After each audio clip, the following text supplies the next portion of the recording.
Today it's my great pleasure to bring you the work of these very, very famous illustrators, Frederic Remington and Charles Russell.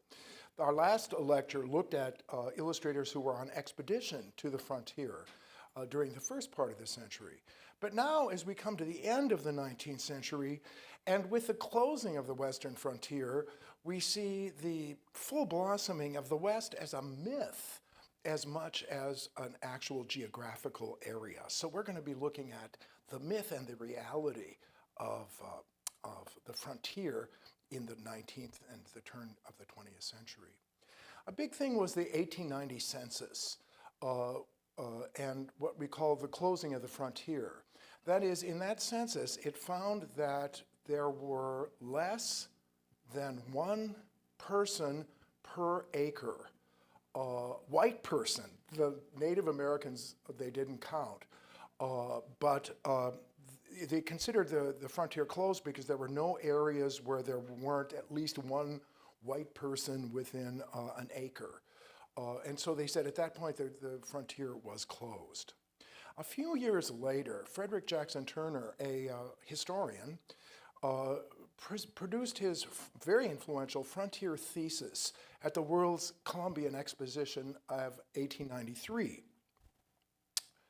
And Turner's frontier thesis basically stated that we've entered a new era now with the closing of the frontier, that the frontier had kind of shaped American identity during the 18th and 19th century by always advancing farther and farther west.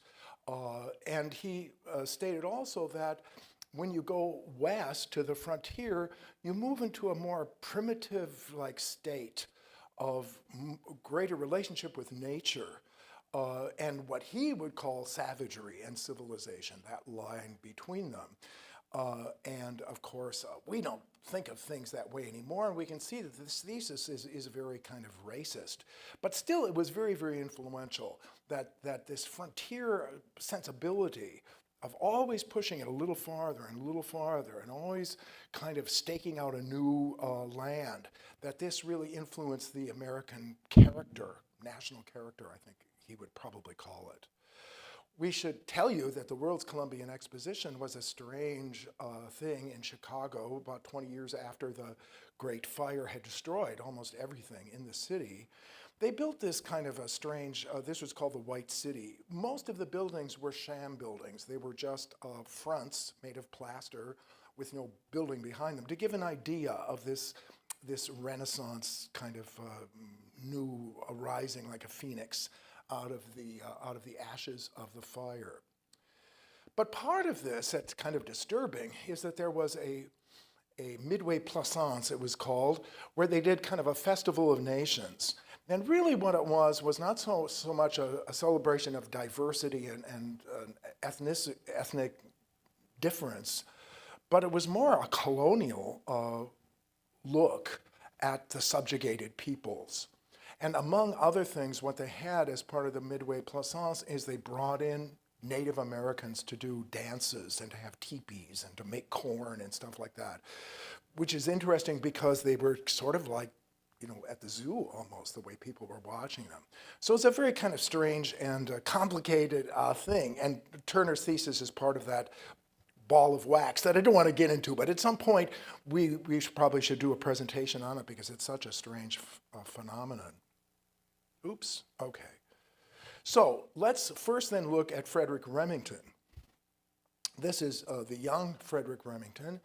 He was born in upstate New York to well-to-do parents and he went to Yale and studied art there. He also played football. He was only at Yale for a year and a half, however, because he yearned to go to the West.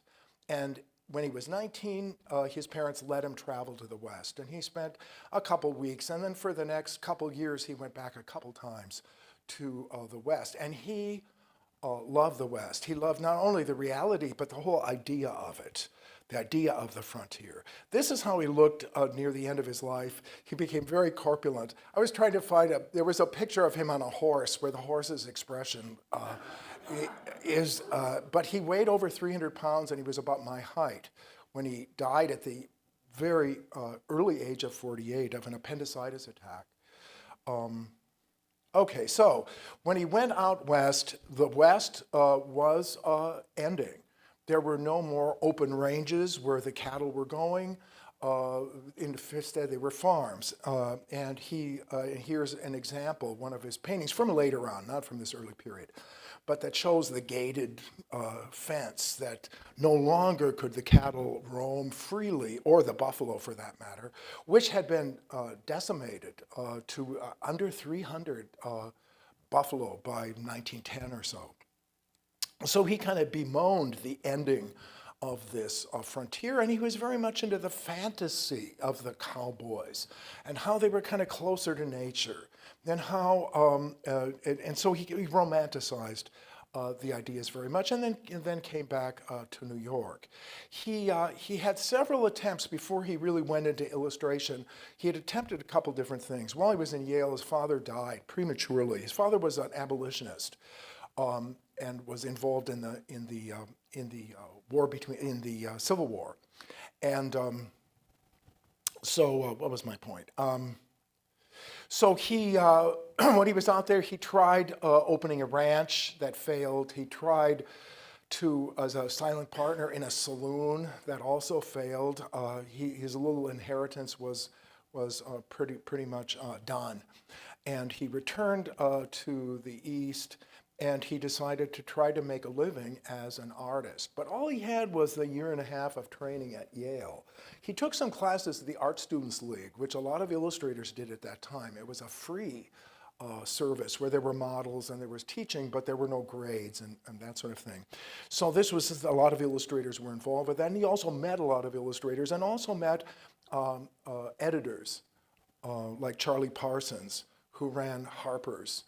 And he submitted some drawings. They thought the drawings were a little crude, but they sent him out on an expedition with the Indian Wars where they were Geronimo, where they were seeking Geronimo, and he documented that. This is one of his illustrations that made the cover, but I wanted to show you just how rough his drawing is. The perspective is way off in this. He doesn't seem to have grasped the ideas of perspective, so that if I get my little thing, these guys are too small compared to the horse. The horse is not bad. The foreshortening is very difficult that way, but he makes the far side of the horse's face longer than the near side, so it's kind of backwards perspective.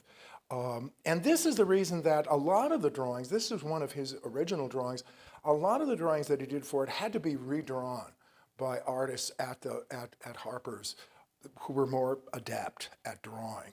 And so he made the sketches and then they would improve on them. But he was diligent in his practice, and he did eventually become a fantastic draftsman. He also went with Teddy Roosevelt and his Rough Riders, and that's Teddy Roosevelt on the horse. And they're making an advance. And so he documented some of this. I think particularly interesting is the man who's just been shot. He's capturing that kind of instantaneous thing out of it. And I think also the slant of the hill as they're going up the hill gives it a dynamism that's really, extraordinary. His most famous piece, and probably his very best piece, is this one called Rush for the Timber. And it's a gigantic painting. It's almost life-size. It's a gigantic painting. And the story here, and there's always a story because he's an illustrator, the story here, and you can put it together, is that these white guys are being pursued by a party of Indians. Probably they've been poaching in Indian territory and they're being pursued. It's called Rush for the Timber because they are rushing to get to a wooded area where they can take refuge behind trees, the riflemen, and then pick off the Indians because they're still out in the plain. And so this is the last moment. You can see just a bit of the timber appearing on the left side of the painting. Just enough of a landscape to give you an idea that it's in the real world. His landscapes are very, very minimal. so that they, and Matthew Bigell, who I studied with at Rutgers years ago, wrote a book on Frederic Remington, and he mentioned how they, how he's, how he has also gained a lot of influence from Impressionism here. Notice particularly the shadows, the colored shadows under the horses, kind of a purplish shadow. Colored shadows didn't exist really in painting before the Impressionists. So he's up on his more or less contemporary painting. The Impressionists started about 10, 15 years before this. And he also had that small brushstroke, that inflected brushstroke. An amazing thing to know too is his portrayal of the horses, because it's a scientific portrayal of the horses, of how horses run. In olden days, they used to, and this is not by him, I don't know who this is by, but these are some horses, and they used to always paint them this way with all of their legs extended. You know, and that's how we thought horses ran at that time, because there was no photography. But Meyerabridge was a photographer who made an ingenious series of photographic studies of moving people and moving athletes and moving horses and animals. And what he did is he set up a situation where there were a bunch of threads. And as the horse ran through and tripped the thread, it would make a photograph. So he was able to get these kind of stop action photographs. And this is really before moving pictures. Then you get to see that there is really no point when all the legs are extended like that. And so he was taking advantage of the scientific developments in photography, as well as the most recent develops in painting, to influence his work. So he was very cosmopolitan in his influences.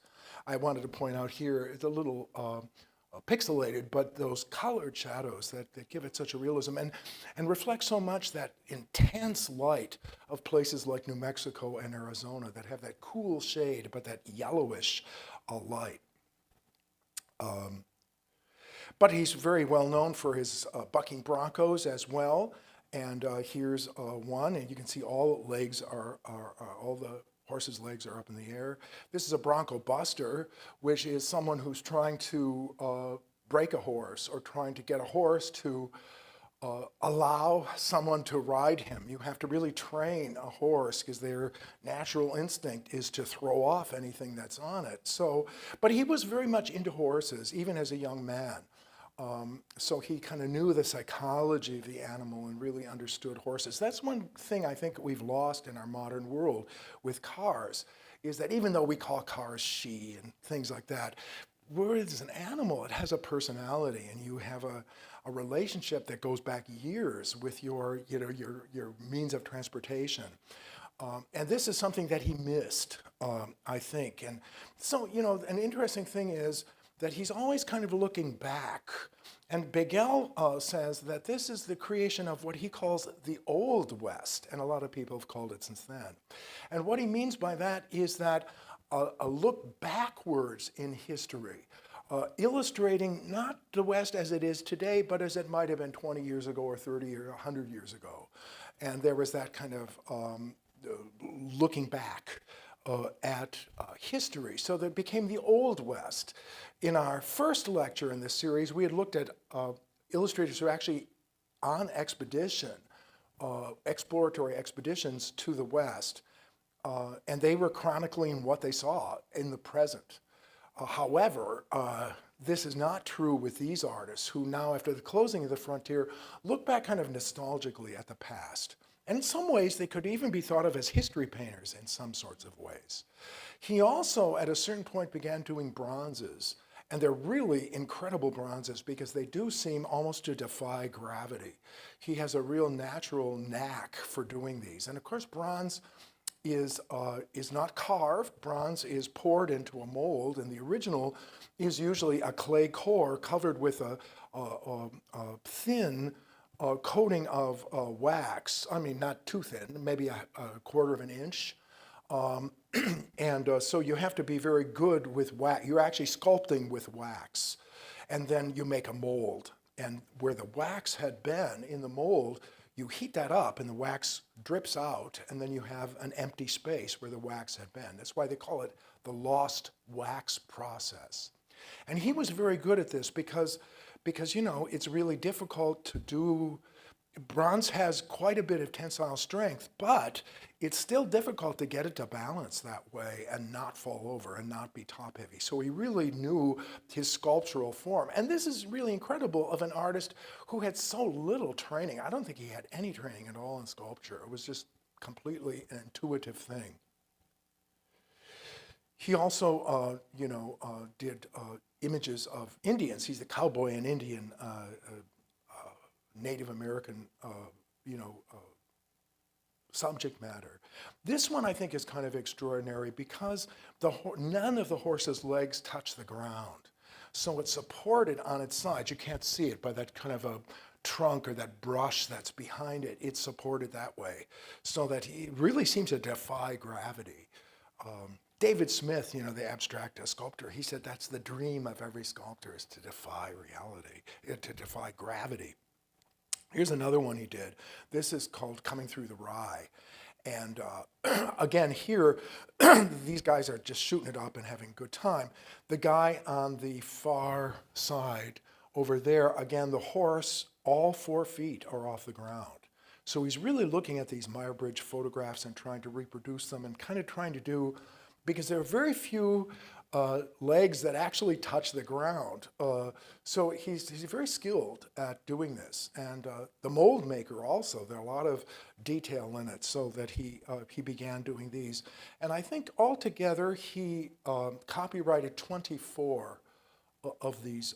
And of course they're molds, so you can make multiples of them. So he has 24 sculptures altogether.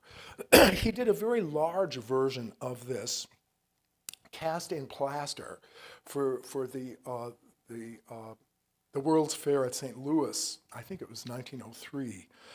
And this is another sculptor has reproduced it on a large scale for I think it's called the Cowboy Museum in Oklahoma City.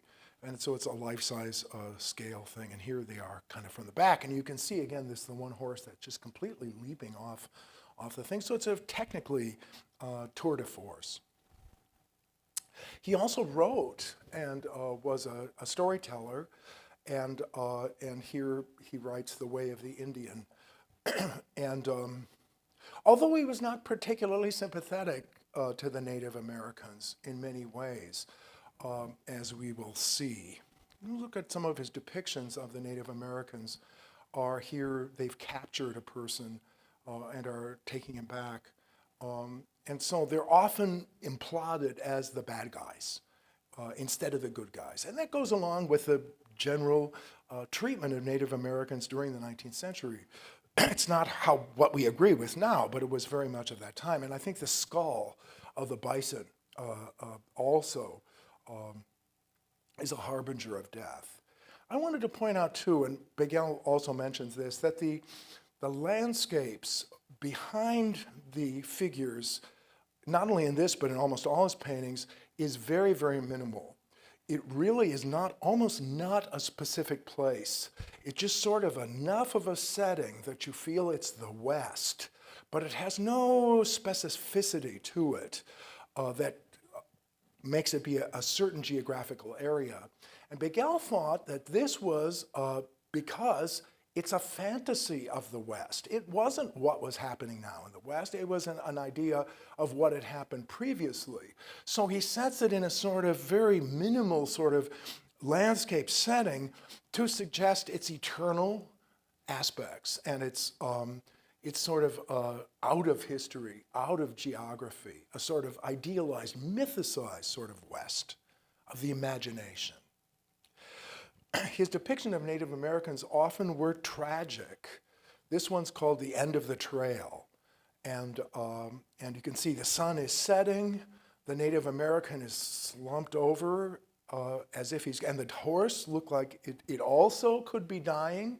So it has a very melancholy and elegiac kind of quality to it. I think especially moving is the way the clouds sort of echo the rear of the horse, and the tail is blown by the wind. There's the hair of the rider, and the setting sun also suggests the end of kind of the Indians, the end of their rule of the West. And he felt that they were destined to be assimilated or to die off. So it was really, and this was partly based on the sort of social Darwinism that was so much a part of the turn of the century mindset. He also did a beautiful bronze version of it. His bronzes are particularly elegant. And it really has that dejected end of the trail melancholy. Here's one called, I think something like Defending the Water Hole. And again, the landscape is just very, very minimal. You can't really tell. It's somewhere in the West. These guys are from long ago. They're not from 1900. They're not from 1890. They're from, and they're defending this water hole against Native Americans who are kind of coming up, surrounding them to get the water. And they're shooting them off, in all directions. It's a West that has vanished, even by his time. Oops. Here is another image. This is of a cavalry charge, which he never saw one, but this is what he imagines it must have been like at one point. Again, we have that bison skull to kind of suggest the timelessness of it, and that the idea that these images have now passed into history. I want to also point out his beautiful brushwork. Again, the very painterly, small brushstrokes, very much like the Impressionists. So he's really absorbing ideas from European art, even though he doesn't go, to an art school. One of the things that Remington always regretted, however, is that he didn't like being an illustrator. He started off as an illustrator, but eventually he wanted to be taken seriously as a painter.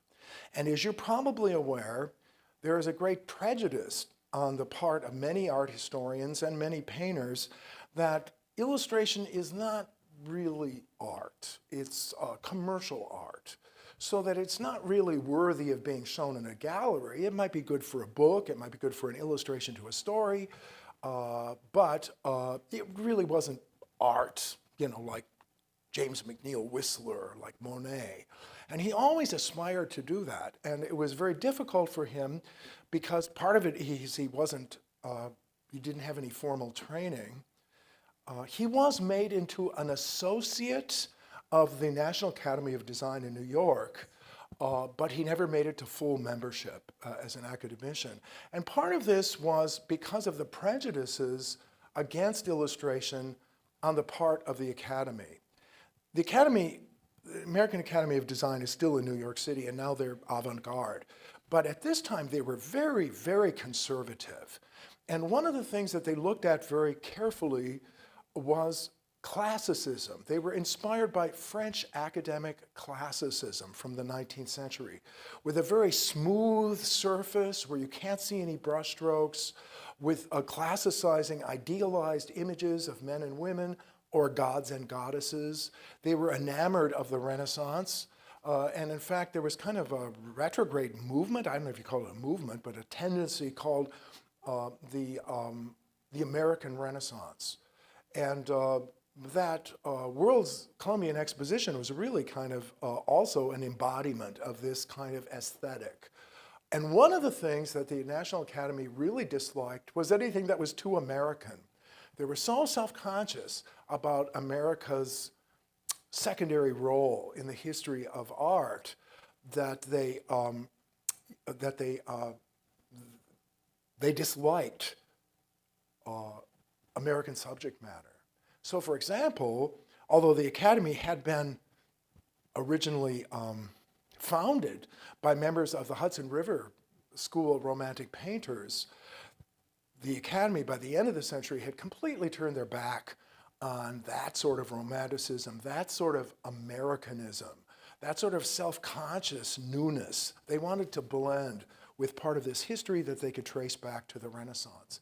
This is not our feelings at all anymore.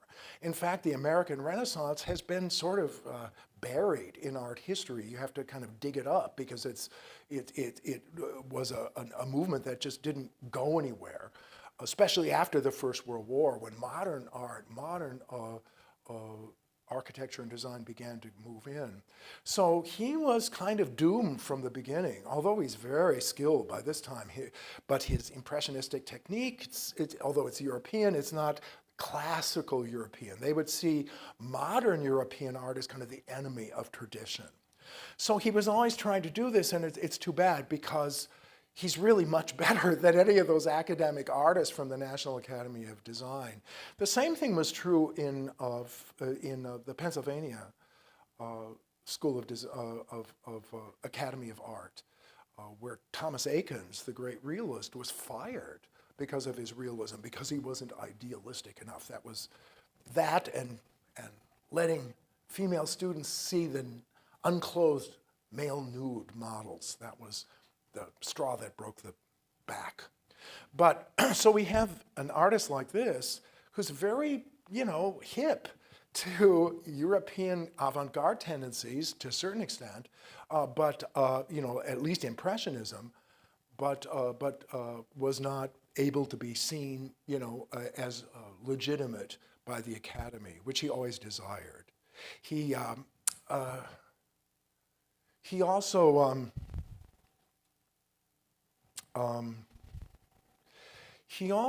one of the things he tried to do is get into a gallery, and galleries wouldn't really accept him. Publishers published his work, and he made a lot of money. I mean, a lot more than any of the artists, like the American Impressionists at that time made, because illustration, this was the golden era of illustration, and there were now new techniques that were developed in the 1890s for full color reproduction, the same modern method we use now.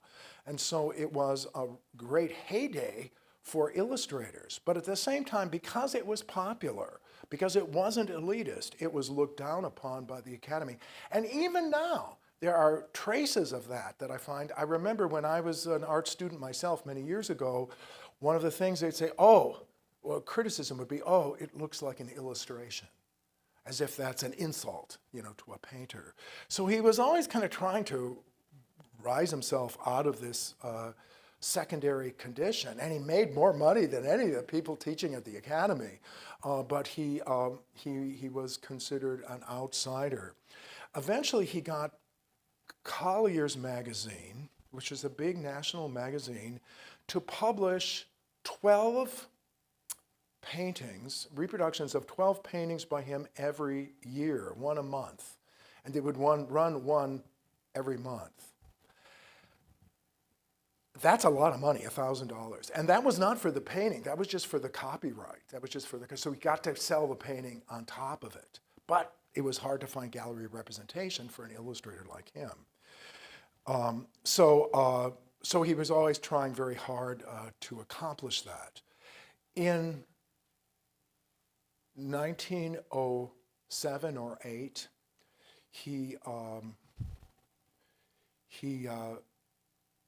1907 or 8, Collier's dropped him. And, but for the first time, he had a solo show at a big international gallery, Nolders, in New York City. So he finally felt he had finally arrived at the age of 45, where he was being shown as an artist. What he liked about Collier's, I didn't mention it before, what he liked about, he felt they somehow were not illustrations, because there was no story that went with them, right? So they weren't illustrations, they were paintings that were being reproduced. So he felt in his mind that he was kind of escaping from this secondary status as an illustrator by doing that. But then Collier's dropped him because the new editor was into Art Nouveau and liked all this Art Nouveau kind of design. And he was too realistic. He was too kind of American for them.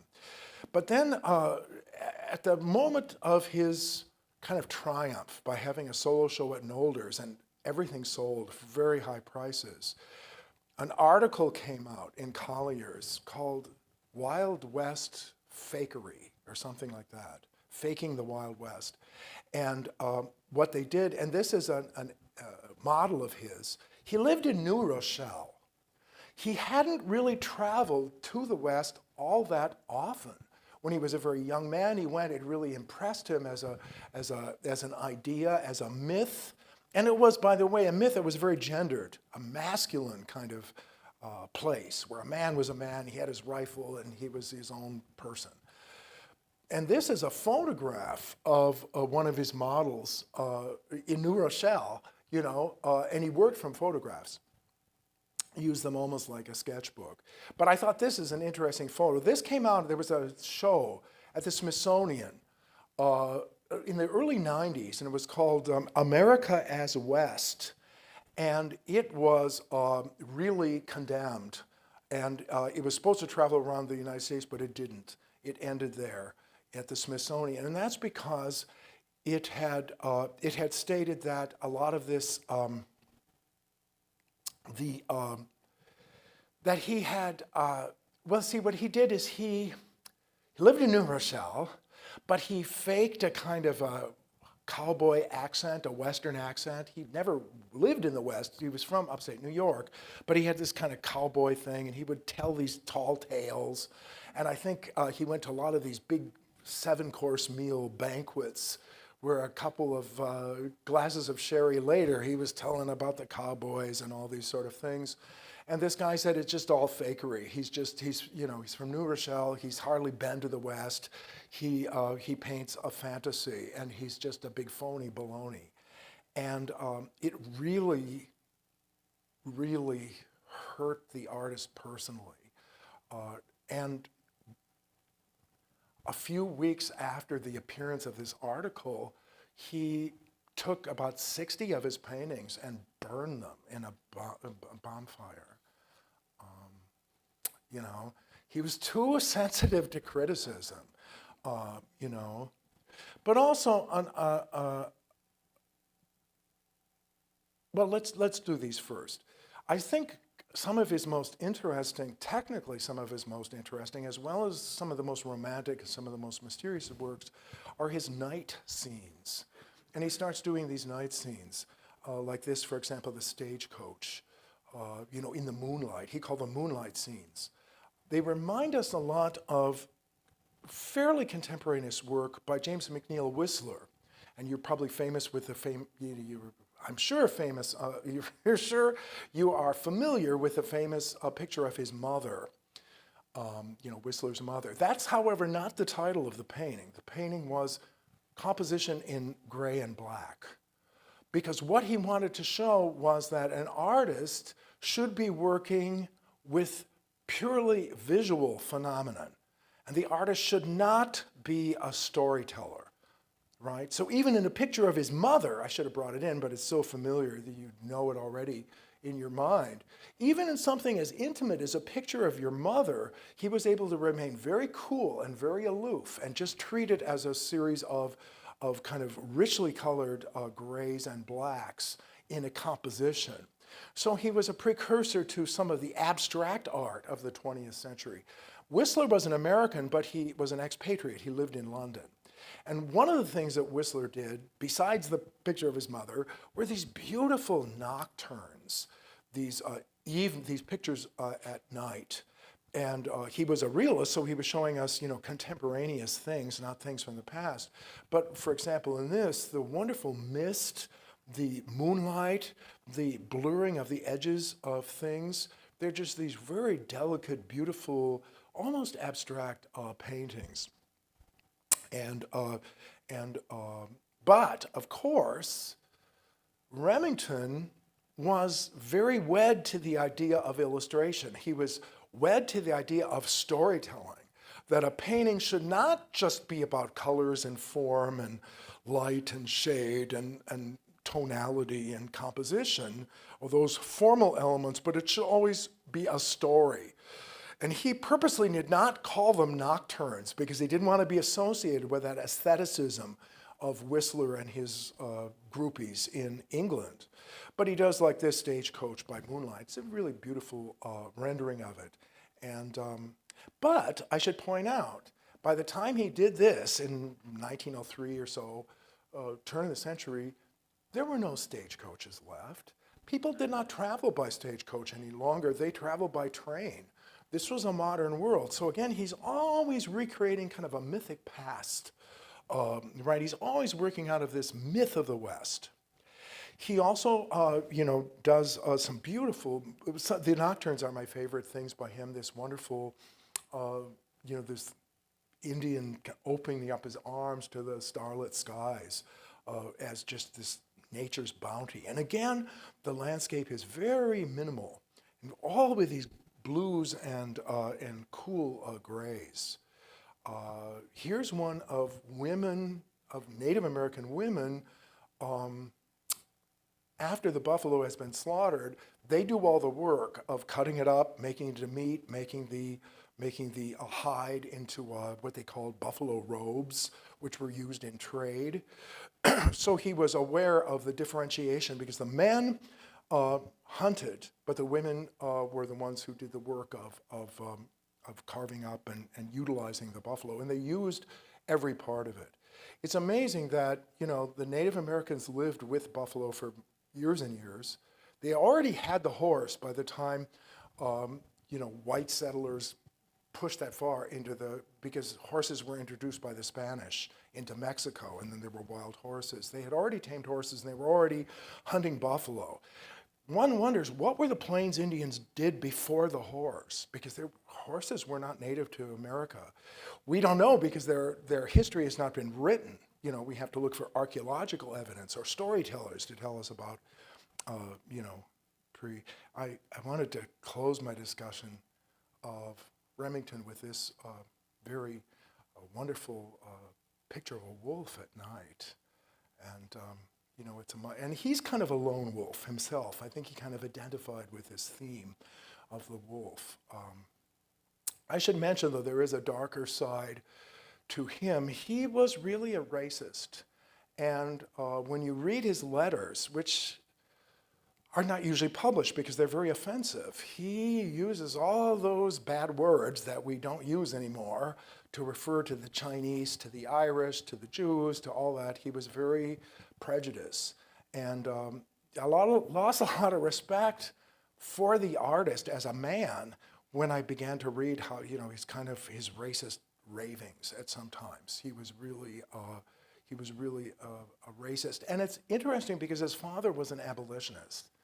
So it's kind of interesting that he developed that kind of thing. But this was how they felt about race at that time, is that they felt that we now know that ethnicity and cultural transmission happens culturally. It isn't in our genes, it isn't in our race.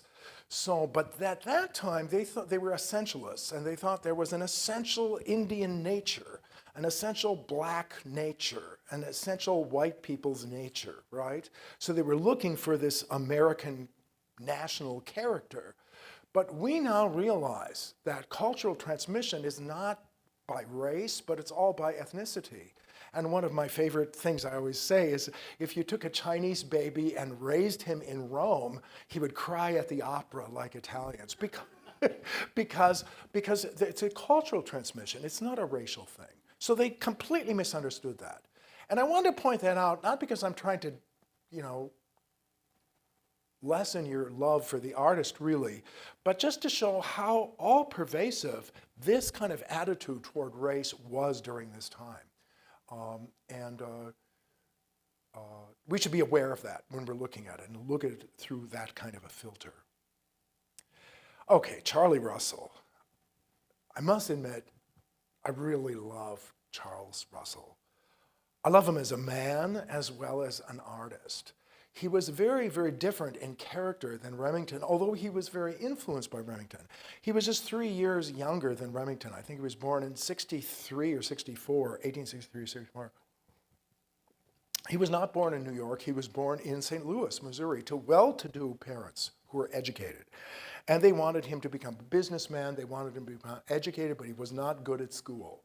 And all he would do is read these dime novels about cowboys and Indians. He was really into this whole fantasy of it. So finally his father said, let's get this out of his blood. Let's send him. And they sent him to be out west, and he to work on a sheep farm. And he didn't like sheep. He liked horses, But while he was there, and I think he was 16 at that point, he met this scraggly old man, a bachelor in his 50s, who had existed on the margins of society by hunting and trapping and trading with the Indians and sort of living almost like a mountain man, although it was later than that. So Charlie calls him his frontier dad. And they remained friends all the rest of their life, but actually they lived from the time he was maybe 16 to 19 or so. They lived together for quite a while. And he would hear all these stories about what the West used to be and all that. And it built up this fantasy of the past for him. But he got a job as I forget what they call it. It's not a cowboy. He always said, I'm not a cowboy. Cowboys have to break horses and they have to be able to lasso. And he couldn't do either of those things. Although he was called, I forget what it's called. I'm sorry, I'm having a senior moment here. But rustlers, maybe. Wrangler, thank you.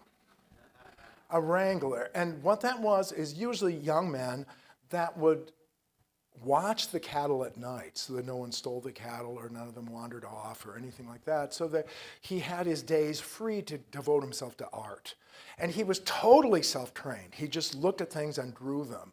And pretty soon he became beloved by all the cowboys, and he was called Kid, they called him the Kid, or Kid Russell, because he could draw anything, he could draw everybody. He didn't think of making a career out of it. And he was a wrangler all during his 20s. It wasn't until he was 30 that he broke out of that. It's a low-paying, marginalized job, but he just loved the whole scene. He loved the cowboys. He loved interacting with them. And I think it's very modest of him to say, I'm not a cowboy. In a way, it's kind of the opposite of Remington, who was, trying to fake it all. Russell didn't do that. Here's a picture of him with his paintbrush, not when he's a kid, but when he's a little older. I wanted to tell you, though, that St. Louis was a very, or a surprisingly active artistic scene when he was born. About 20 years before his birth, George Caleb Bingham was one of the leading genre painters and painted life on the frontier. And this is called the Jolly Flatboatman. And this is a big flatboat that is not powered by anything. It's just steered and it just floats down the Mississippi, And anyway, he does these guys are amusing themselves by dancing. And I wrote an article a couple of years ago about this painting because it reminds me of Raphael's The Transfiguration of Christ, the very, really, but I think he meant it, I don't think he meant it humorously. I think he meant it really, like being on the frontier transfigures a young man and makes him closer to God and closer to nature than he would have been. I just love this painting. I just love it. And even the boatman back here in the very center, can you see my thing there? There's the boat, and he has a Phrygian cap. It looks like, of the French Revolution. So it has these, Bingham was really into frontier democracy. So he felt that on the frontier there was freedom, right? I love this painting. I love the hazy background. This hazy day on the river. Anyway, Bingham's a whole nother lecture. But also Albert Bierstadt and other Germans. Bierstadt was one of the Hudson River School painters, but he was trained and went back and forth between Dusseldorf, Germany, and America. And there was a real connection between German art and American art during the 19th century that hasn't been explored as much as it really should be. But here it's called the Last of the Buffalo, but in a very large-scale painting. So he would have been familiar as a young man with these things. Much less well-known than either Bingham or Bierstadt was Karl Weimar. And here he does one of these Indians, I guess, have captured a white maiden and are taking them off or something, I don't know, abducting her But he was very inspired by his work as well, which was realistic and sort of storytelling. Another important influence on Charlie was Charles Diaz, and this is his painting called Long Jakes, and it was a very, very popular painting. It had been produced originally for the American Artists Union, the American Art Union, which is not a union in the sense of a labor union, but it was an exhibition and educational side of society. And what they did is they commissioned different artists to make paintings, and then they would make engraved reproductions of the painting. And you could buy the reproduction, and they were inexpensive, or relatively inexpensive. They were limited editions, but you could buy them. And then when you bought the painting, it was also like a raffle ticket. And they took all the names and they put them in a hat and they pulled one out, and that person gets the real painting, right? So there was this incentive to buy. And it was around, but during the Civil War, I believe it stopped. But anyway, this piece by Charles Diaz called Long Jakes was of a mountain man, a white guy who kind of is between the native people and the white society. You see that he has his costume combines European and Native American things, like these chaps that he wears with a fringe that is Native American. So, but also Charles Diaz actually went out west and lived among the last of the mountain men. I think this is 1840s.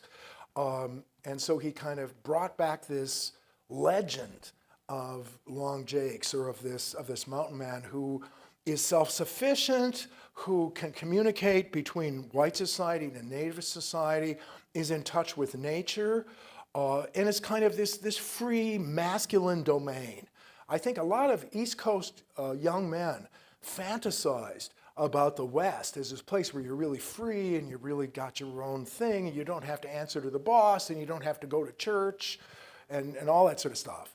And but there was, of course, a very spiritual side to it. But church was considered feminine. Everything was kind of gendered. They had the same gender ideas that they had about race. They thought there was essential femininity and essential masculinity. Men were a certain way, women were another way. Now we tend to think of masculinity and femininity as constructs, right? That change over time, and in various under various different cultural norms. But they didn't see it that way. They saw it as essential. Masculinity, femininity, men were men, women were women. There were different domains. And civilization was kind of gendered as feminine, and domesticity and family, whereas a freewheeling guy on his own out in the West, this was the fantasy of the young man. And I think the reality of it was probably not as much fun or as adventurous. I think they lived a very hard life. Okay, so let's get to Charlie's work. He started doing work just on his own. He was never trained at all. No training. Although when he started to become well known, he was offered the chance to go study in Paris. But he said, I don't want to go to Paris. I don't want to go to Rome to study. I don't need to do that. I'm just happy doing this. This was one of his a very small piece. But when he was a wrangler, there was a very bad winter, and a lot of the cattle died. And this is a cow on the brink of death, waiting for that chinook, which is a breeze or a sort of wind. And the wolves are just circling around, waiting for him to die. And this is kind of a metaphor for the whole idea of the West for him, I think, that was also dying. One of his earliest successful paintings was a fairly big painting called Breaking Camp, when he's still 20, 21, something like that. And as I said, he was a wrangler, so he painted some of his buddies. He was very much into masculine camaraderie. He really liked men. Almost all his friends were men. And Remington almost never shows women. It's almost exclusively a world of men. But you see a little more breathing room with with Russell. He paints some of the sports. One of the sports they would indulge in is lassoing wolves. And they would run after the wolf and then lasso it and then let it go. They didn't, eat them or anything like that. But the wolf, again, is this symbol of being alone, being on your own, being independent, that would appeal to. And you can see he's also looking at Muybridge's, photographs in his depiction of horses, and he's also looking at Remington, because Remington was much more famous than him before. He sometimes shows these anecdotes. This is a bronco. The guy's trying to break the horse, and the horse is so out of control that it got into the place where they're cooking breakfast. And, the pans are flying all over. That's the mess kind of wagon there. And so it's disturbed, it ruined everybody's breakfast with this. So these kind of anecdotal stories, and this probably the kind of thing that he would see all the time when he was a young man.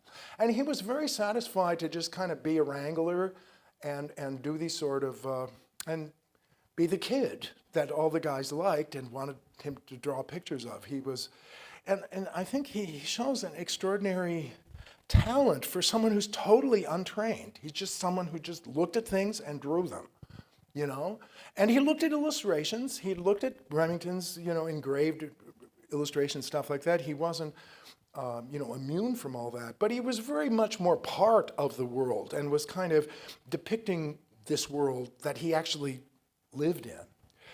A lot of it, though, also is geared toward the past, just like with Remington. It's this mythic West, as much as a real West that he was talking about. And here, there's kind of a shootout in front of the saloon. I guess someone got into an argument in the saloon, and they decided to shoot him up.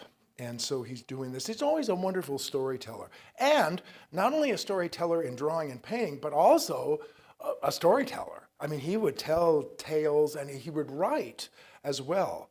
And it's interesting, he's a terrible speller, so that when you read, he has these beautiful postcards and stuff, which would be all illustrated that he would send to his friends.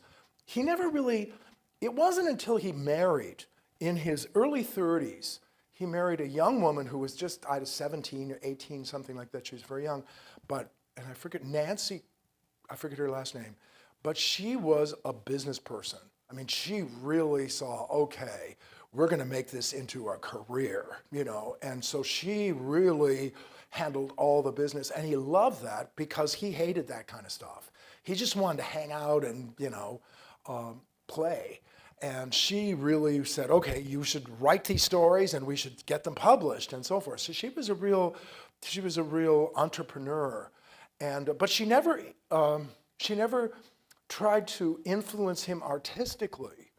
It was just she wanted to promote him, but she just completely admired what he was doing. But he just, and if it wouldn't have been for her, I wonder if we would have ever known about him, or if he would have just remained a wrangler, the kid, drawing things on his own. So he did start publishing his own work. Here's another one called Good Medicine.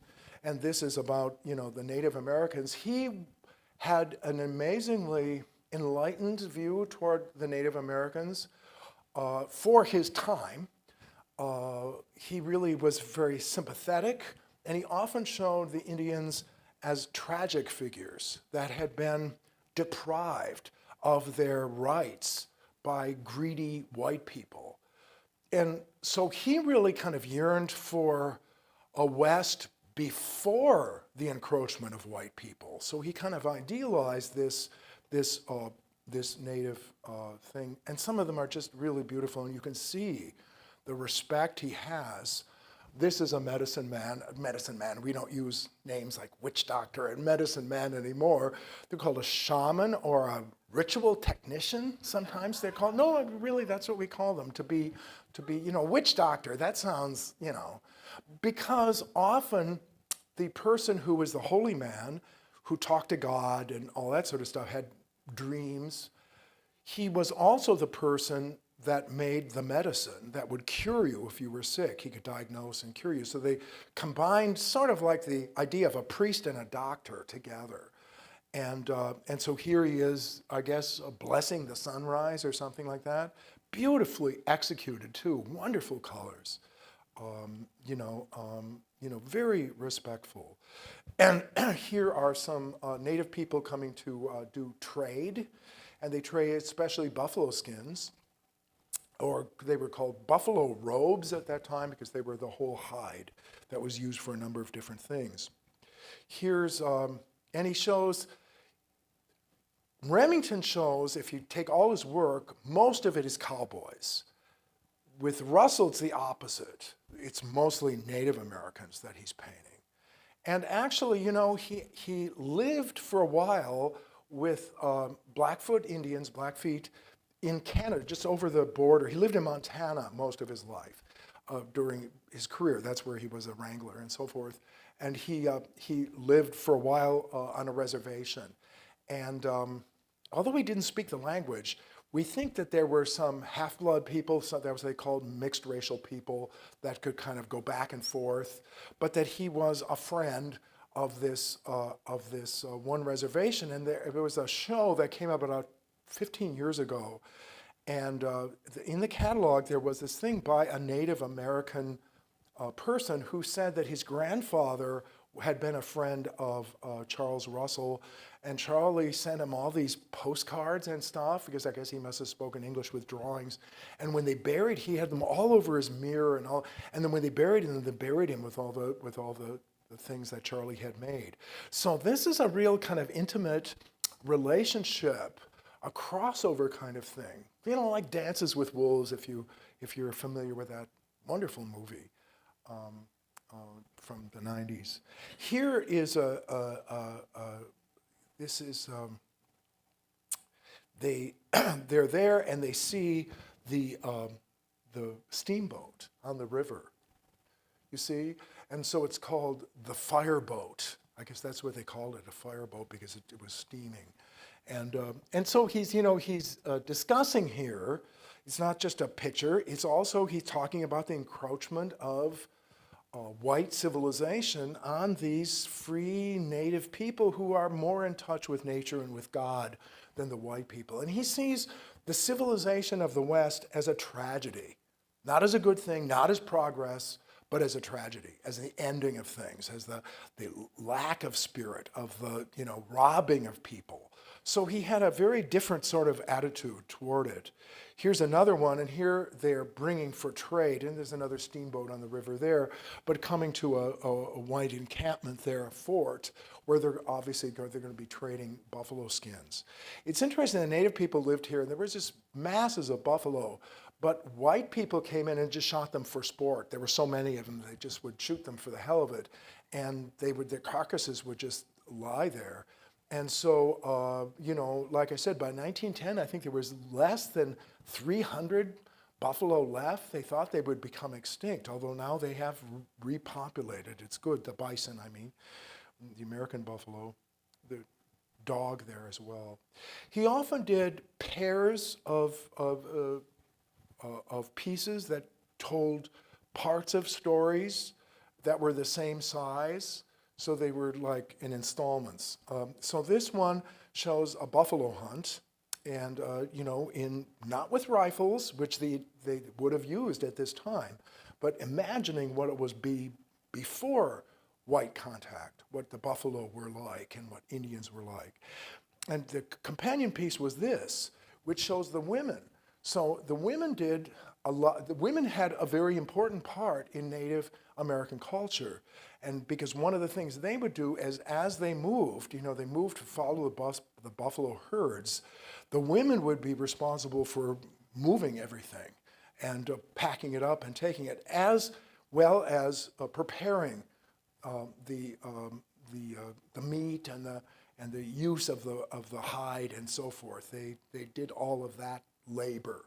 So they were kind of like these equals. They had different roles. And remember that, Charlie probably believed that there were these innate masculine and feminine things, but he saw them beautifully sort of actualized in the reciprocal kind of relationship between men and women in the native cultures, especially the Blackfeet that he knew. Here's an illustration that he did for a story in Harper's, I believe it was. And you can kind of see the story here. It's the snow. These native, let's see if I got my arrow here, if you can see it. Yeah, these native people have poached a cow from the white settlers because they're starving to death. And the buffalo have been exhausted, and they're kind of forced to take out cattle. And here they've been, it's this I think called caught in the act. And the women women are already beginning to cut up the cattle where these the white owners, and here are more of them back there, they're coming out to meet them. And this native person is explaining that they're hungry. They have no choice. They have to do this. They don't mean to, but it's part of the thing. So again, it's this sympathetic attitude toward the native people, and seeing kind of tragedy of them robbed of their land, robbed of their, fences are put up all over the place where it used to be free, roaming. Very touching, very moving, and very, very enlightened, I think, for that period. Here's another pendant pair that he does. This one is called Danger on the Horizon, Trouble on the Horizon, I think it's called. And here you see these white settlers, and this is taking place before, decades before in his imagination. But these people, they're climbing up this mountain, and they see in the distance an encampment of Native Americans, and they thought, oh, there's going to be trouble on the horizon, right? So here you can see he does certain things that indicate the futility of this. Most dramatically, this broken, dead tree, right? Right in the path, showing their brokenness, showing the deadness of it, showing their, so trouble on the horizon. And you can see how high they are because this is the very top of a tree. So they're on a very steep mountain from this very high vantage point. The pendant piece, the same size, is called Plunder on the Horizon. And I wasn't able to find one that did not have a watermark on it, and I'm sorry for that. The original does not have the complete works on the side as it says here, but I couldn't find another image of it. But this is interesting because it's the opposite. They're seeing white people on the horizon, and it's plunder on the horizon, not trouble on the horizon, plunder on the horizon, because they're sneaking up and they're watching to see what's going to happen and wonder how their life is going to be impacted by it. Again, he uses the theme of the dead trees over here, making this kind of a thing with this native person kind of comes through to show the deadness or the pastness of this kind of sensibility. And again, there's a broken tree prominently in the foreground, showing the kind of brokenness of the contract between nature and the native people with the encroachment of white civilization. So, but it's also interesting that in this picture, he gives us no place to stand. In this picture, we're on the road, right? Our feet are firmly on the ground. We're right behind that horse. In this one, we're kind of floating, right? So we're really not on the ground. We're kind of floating and observing them. They don't see us. There's no reciprocity of vision between them and us. But there's that broken tree between us to show the brokenness of this contract that they had with nature. Some of his paintings are just, they're so beautifully colored. Look at this. This is just wonderful as they're showing, as they're moving their encampment. And with the setting sun, it looks like, or probably the setting sun, reflected in the water. It's beautiful. Really, stunning, virtuosic painting. He also had a certain intimacy with, and show these genre scenes of everyday life. And this is called the beauty parlor, right? Where it's a man is, I guess his wife probably, or maybe his sister, is arranging his hair. He has makeup on, right?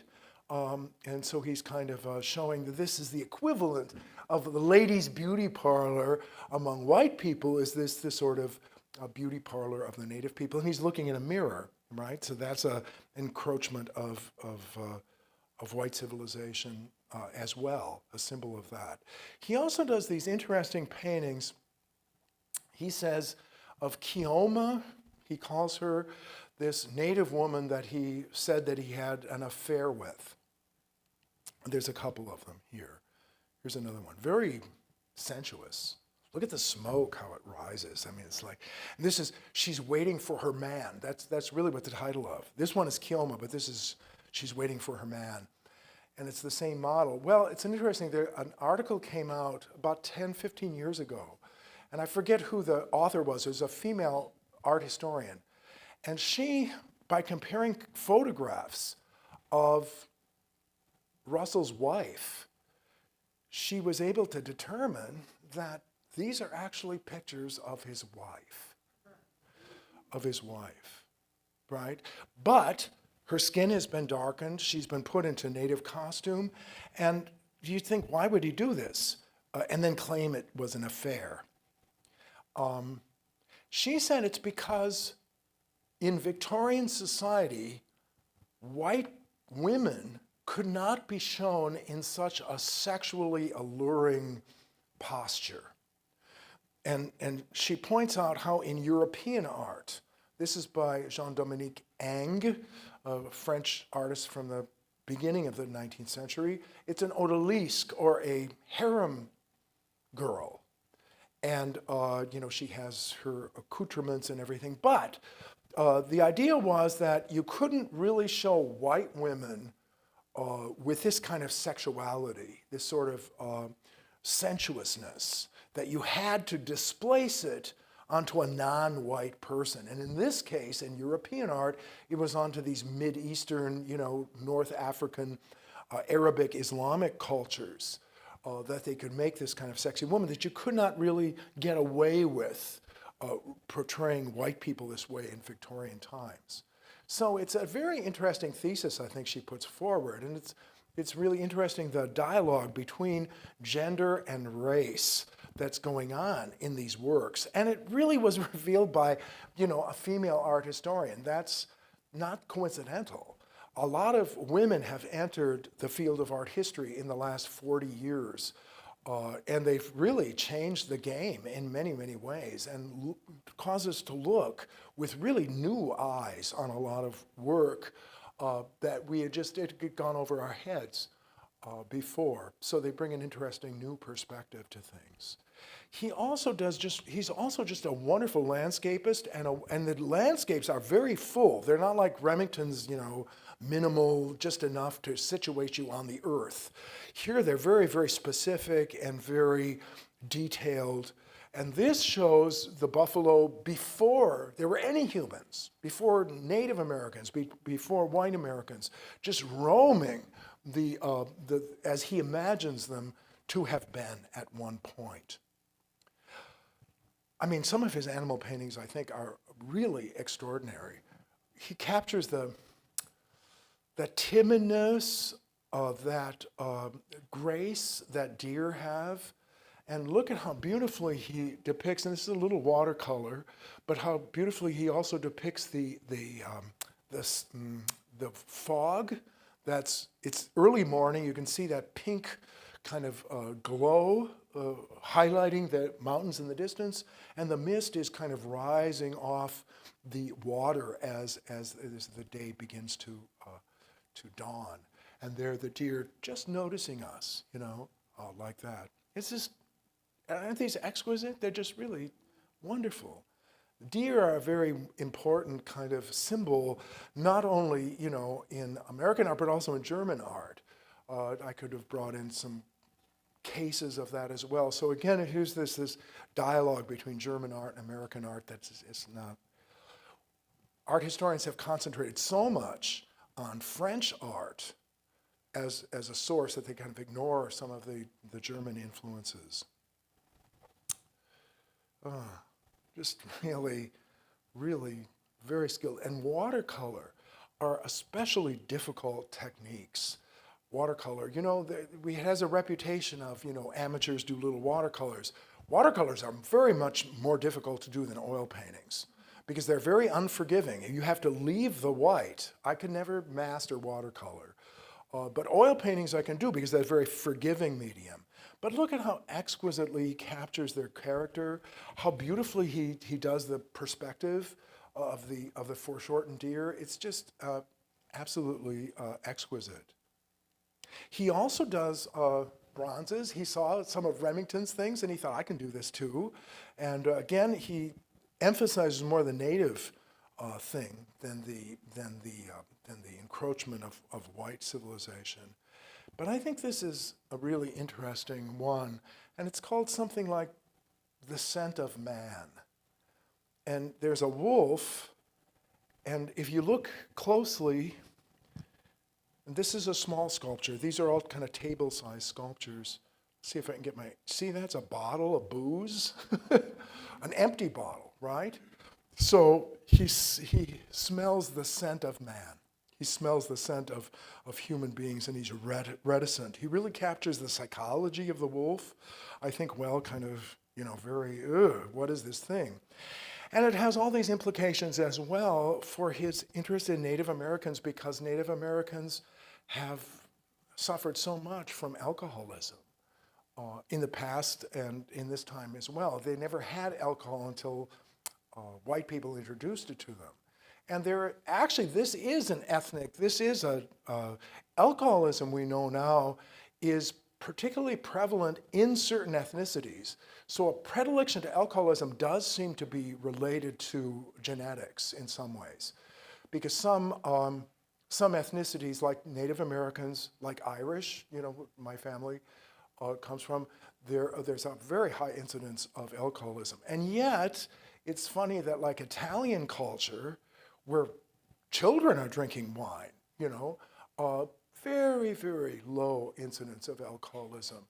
So we do think that there is a kind of a genetic basis to that. And so I think there's also a reference to that among the, besides stealing their land and depriving them of the buffalo and giving them the worst land as reservations and kind of exiling them from culture, instead he sees that as an encroachment. He sees that as a negative, as something to be avoided, as something that, So I think it's really quite sensitively conceived of. His storytelling is very sympathetic to the tragedy of the Native Americans and their kind of fate under whites. And my very favorite painting of all of them by Russell is this one called In the Wake of the Buffalo Run. And a buffalo run, it's a very interesting thing what this is they would get these kids, like 12-year-old boys, traditionally, right? And they would wear a buffalo skin, and bison are very stupid, they are. So once they get stampeding, they'll just run off a cliff or whatever. So these kids would dress up kind of as buffalo and get them going. And you could be trampled to death, right? So it's a very kind of dangerous thing. But they get them going, and then they rush, and they go off a cliff. They plan this so that the buffalo drop off the cliff and die. And then they go down and they harvest the killed buffalo. They don't have to shoot them or anything like that. They can do them with buffalo runs. So that's what this is, in the wake of the buffalo run. The buffalo run is gone. I mean, the kids are gone. The buffalo are dead. They're in that valley that's below. And this woman with a baby on her back, is kind of standing up on her horse to kind of survey what they have to do next. Now, it may be, we notice that the sunlight is very horizontal. It's coming from the horizon. So this is probably dawn, right? This is probably very early morning. The buffalo run started before dawn, so that the buffalo would run off and they would spend the day harvesting the carcasses of the buffalo. However, it also kind of more conceptually seems like sunset rather than sunrise, because it's sort of the sunset on native culture, right? It's coming to an end. It's the end of the Buffalo Run, or it's the end of this whole relationship that the native people had with nature, had with the bison, and so forth. So in a way, it does seem, although it would be foolish to do a Buffalo Run at sunset, it kind of conceptually, I think, fits into that mold because we think the sun is setting on this beautiful, valuable culture that's really being destroyed by civilization. So that was he was in many ways a conservative in the sense of he bemoaned the ending of the frontier. He knew it was already gone, but he nostalgically looked back on it as a golden age. And I think in here he gives great dignity to the native people. They're not shown as stereotypical, they're not shown as savages or anything like that, but they're seen as enlightened, right? As closer to God, as closer to nature. It's wonderful stuff. It really is. I just wanted to show you one of his little postcards. And he, these little drawings he would do and send off to his friends. And there's a whole book just of his postcards that they put together a show several years ago. He also got big commission for the State House in Montana. He became such a favorite, artist of the region and he died in 1929. So he made it quite a ways and really became very well known. Remington died in 1908 or 1909 at the age of 48, but Charlie lived until 1929. And this is the painting. So it's on a large scale. He can handle large scale work. He also, near the end of his life, also had an exhibition in London.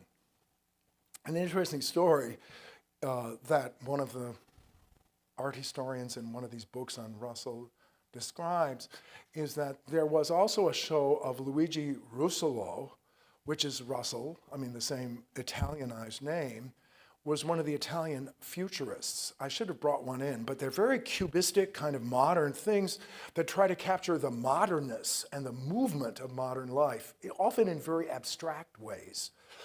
And, the art historian said that Charlie said that it looked dizzying, that it made him dizzy. And the art historian kind of said that was his dismissal. But I think he understood it. It is meant to be dizzying. It's the futurists, they were called the Italian futurists. They were into motion and speed and modernism, kind of the opposite, in a way, of what Charlie was doing. But it's kind of cool that he was able to grasp it enough. I don't think that was necessarily a condemnation of it. I think he kind of understood. It's all about speed. It's all about dizzying, the dizzyingness of modern life. But he wanted no part of it. He really looked toward the past. He looked toward a lost innocence. And that's why we love him, because of those kinds of representations. I wanted to close with this illustration that he did. Interesting, and again, here's a Native American with his calumet, with his peace pipe, and he's very old, he's at the end of his rope, but you notice that there's a road in the distance, is a factory, so we're coming up to a city. We have, telephone lines running across it, so this is the end of an era, and it's interesting that he puts a woman on a bicycle looking back, and a bicycle was a new thing in the 1890s, so it was another modern contraption. By the way, Charlie never learned to drive a car. He didn't like cars. He liked horses. He thought cars are machines. We don't really need them. But here, you see the gendering of the West is a masculine domain. And now women and modernism is kind of coming in. Modern contraptions like the bicycle are leaving behind these old ways. But it's an elegy. It's humorous in a way, but on another level, it really sums up his whole attitude as an artist. That the West was a place where a man could be free. It was gendered as a masculine domain. It was inhabited by people who were in touch with God and in touch with nature, that understood the animals, that understood the sun and the stars and the moon and all that sort of stuff. They had a mysticism to their religion, and this is all lost. in our modern, searching for novelty, which is gendered as feminine, right? The encroachment of civilization is seen as a feminization of the frontier. Okay, so that's about all I have on that. If you like this and you'd like to see more things, you can go to my website, dennisraverty.com, and you can see, what I do and see some of my upcoming events as well. Okay, so let's open it up then to questions, if I may. Thank you. Thank you so much, Dennis. That was fantastic. Oh my goodness, I can't see the clock when they turn off the lights, so I'm afraid I went quite a bit over. So but no problem. I think it was certainly worthwhile. Okay. And we'll definitely have some time for questions, and I'll encourage those on Zoom. If you have questions, type those in the chat. And I see a hand right here. Yes, two things quickly. One, there's a wonderful old movie with Robert Taylor called The Last Hunt, which is about the decimation of the buffalo. Oh, really? And it's really worth watching. And you made me think of it when you were talking about that. And the other thing, the other movie is Cat Ballou. There's a sort of a comedic homage to End of the Trail, because you see Lee Marvin on a horse, and Lee Marvin looks like he's loaded, and the horse looks like he's 4 sheets to the wind. And it's very funny. Huh. No, I've never. I'd like to look at it. Yeah, you can see how much these two artists have influenced all those westerns that came out, Gunsmoke and Bonanza and all that.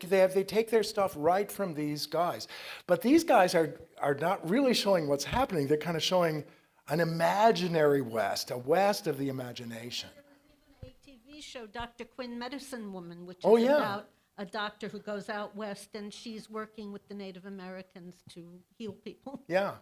It's been a big myth in our culture. It has. It's continued right up to this day. And these guys kind of really shape it in a way that the people from our last lecture, where we're looking, they're actually on the frontier, actually recording it. They're realists and they're really illustrators. But here, and this is interesting too, Charlie never said, I'm not a painter, I'm an illustrator. He was very satisfied with being an illustrator. He didn't want to become recognized by the Academy or anything like that. He didn't care about that stuff. So Dennis, where can many of these paintings be seen? A lot of them are, there are places throughout the South that have, I know in Oklahoma City there's a cowboy museum.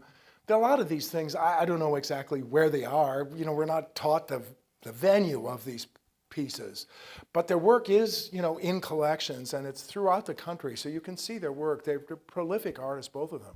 Yeah. A question back here, and then we'll check on Zoom. One of the places you can see them is in Montana. There's a museum devoted to the art of Charles Russell. That's right. And in line with what you're saying about how he was Native American centric, there's a wonderful painting which I guess was like one of the ones you showed. 3 Indians on horseback looking down at a river. You focus on the 3 big Indians there.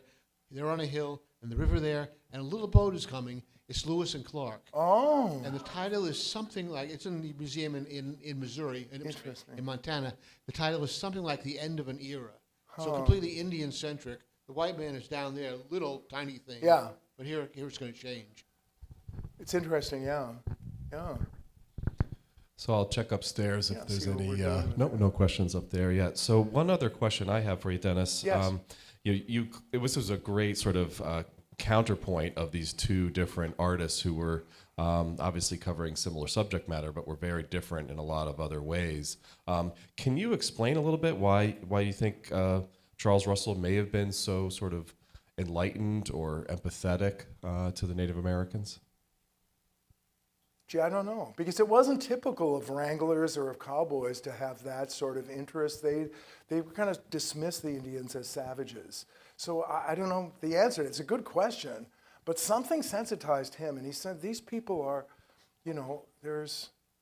these people have been misrepresented. They're not savages. They're more civilized than us in many ways, in their relationship to nature and their relationship to the buffalo, to all that sort of stuff. So I don't know where he got it, but he certainly does seem sympathetic, and it's really unusual you know, because he's not an educated person either. I mean, you know, he's self-educated, he's self-taught. As a draftsman, I mean, that's just incredible. He, I guess, got books on perspective in that, so he learned how to draw. You don't see his work and go like, well, for an untrained person, it's pretty good. It's like really good. He understands horse anatomy, he understands light and dark, he understands perspective, he understands, you know, impressionist consideration of light with colored shadows and stuff like that. So these guys are, you know, they're really amazing. But I don't know, that's a good question, yeah. What would give him that kind of sensitivity? Some people just have it, I guess, yeah. Do you think it had anything to do with his early experience? You know, as you mentioned, I think from like 16 years old to 19 years old. Yeah, being a living out wrangler and west? kind of coming in contact with Native Americans and then seeing that they're treated badly. Seeing the prevalence of alcoholism and realizing that that's something that they never had. And it was not a problem. And now it's a real problem, you know? So that's great sensitivity. Because I think alcoholics were often just dismissed as people who have no self-control. They're lushes, you know, they don't, and not realizing that it's a disease and that it's, you know, treatable and that it's, you know, and that certain ethnicities have a particular penchant toward it. That's an interesting aspect of it. Yeah. So I think he sees the tragedy of the Native people. There was a veteran, Ira Hayes, who I think he was a veteran of the Second World War, and he was Native American, and he was an alcoholic, and he died tragically, Oh, and they did yeah. a story about him. And also I noticed in one of the books that Russell did, the foreword is by Will Rogers, who Yeah. was part Cherokee. Oh, yeah. Yeah. Will Rogers was another, you probably know, a storyteller, popular storyteller, humorist, yeah. Well, thank you for coming. I appreciate it.